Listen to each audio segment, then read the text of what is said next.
Hello, it's your Take It to the Top coach, Sharice Taylor. And I want to just kind of throw out the idea of how we present ourselves on different social media platforms. And so there's definitely social media etiquette. And I don't know if there's an official blog or an official book that talks about such things.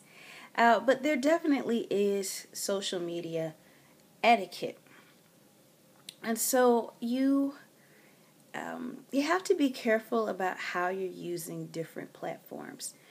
For instance, let me talk about one of my primary pet peeves, and that is using a professional networking site like LinkedIn for a date. Yeah. LinkedIn is so far from eHarmony, and it's not Facebook either. So you have to know the spirit, if you will, of the social media site that you are on. And here's the other thing that I see a lot, especially on YouTube and Instagram. Negative comments, lots of criticism, lots of cursing, and things of that nature. There is a way for you to convey your opinion, whether it's good, bad, somewhere in the middle. There's a way to do that that's polished and professional.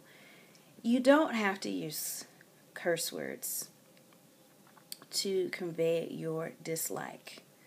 And, again, this is America, and we all have freedom of speech, and so we can do and say what we want on these platforms, but just think a little bit before you reply.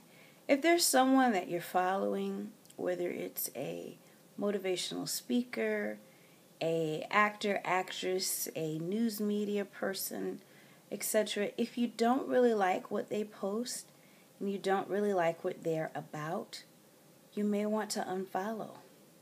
You may want to unfriend. You may want to block. You may want to disconnect from that person instead of getting on their Facebook page or getting on their YouTube channel and leaving all of these negative, degrading comments. I want to remind you about a universal law that what we sow comes back into our lives. What we sow comes back into our lives in every respect.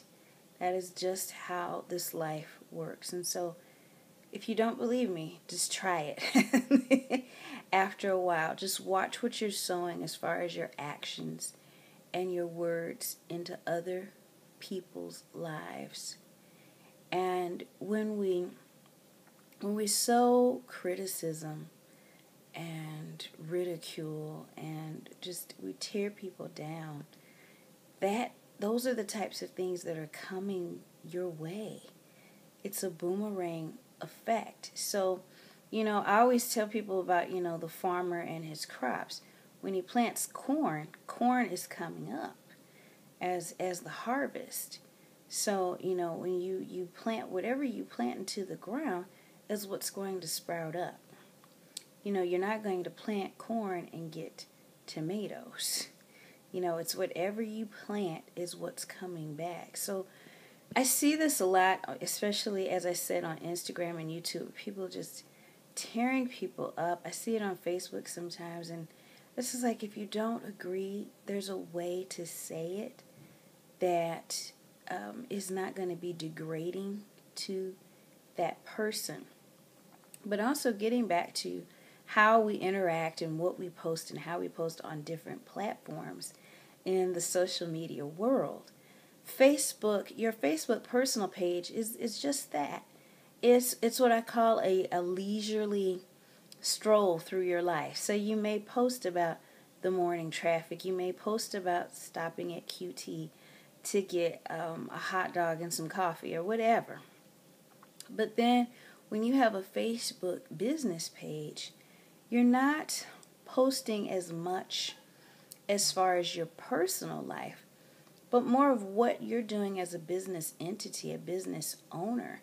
And so the content of your Facebook business page should definitely have a different spirit. I like that word best.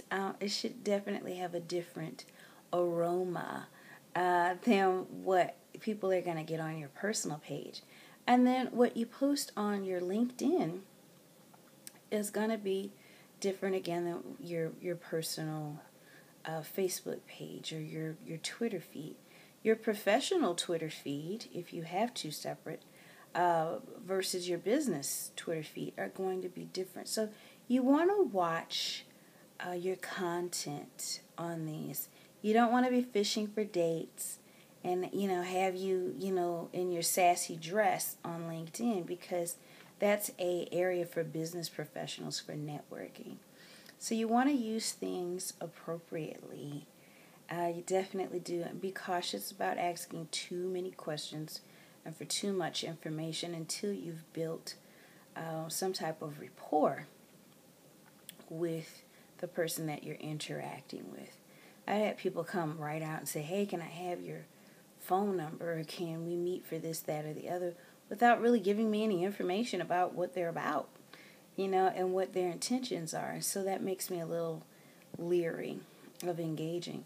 Also, you want to keep content fresh and happening. I found someone this year, another virtual mentor, and when I go through her channel, and I'm so excited when I see a new video posted, but a lot of times I'm let down because the content is just a reiteration of things that I've heard her say a couple of times already in very recent past. So if you're stuck, one of my virtual mentors, Natalie Goucher, she has great tips on her YouTube channel about how to get ideas. And in addition to some of the things that she said, just surf the web for a little while. Surf the web, go to NPR.org, go to CNN, go to your local news station website, go to Blog Talk Radio, Spreaker.com. See what other people are talking about and see if that stimulates any ideas. Go to your email, check your email. If you have Hotmail or Yahoo, see what's trending now on those pages, and maybe there's something that will come to your mind, either those specific topics or they may stimulate other ideas for you. But keep the content fresh, keep it exciting, have something new and refreshing for your subscribers to see, for your Facebook fans and all of that. So keep that in mind, how you're using the platforms and how they are distinguished from each other, kind of what the spirit, what the atmosphere is for each of those platforms, and use them appropriately. And I think that will help you find success and also keep your voice focused and your brand focused online. Until next time, I am your Take It to the Top coach, Sharice Taylor, reminding you the best is yet to come, my friends. Take care. Bye-bye.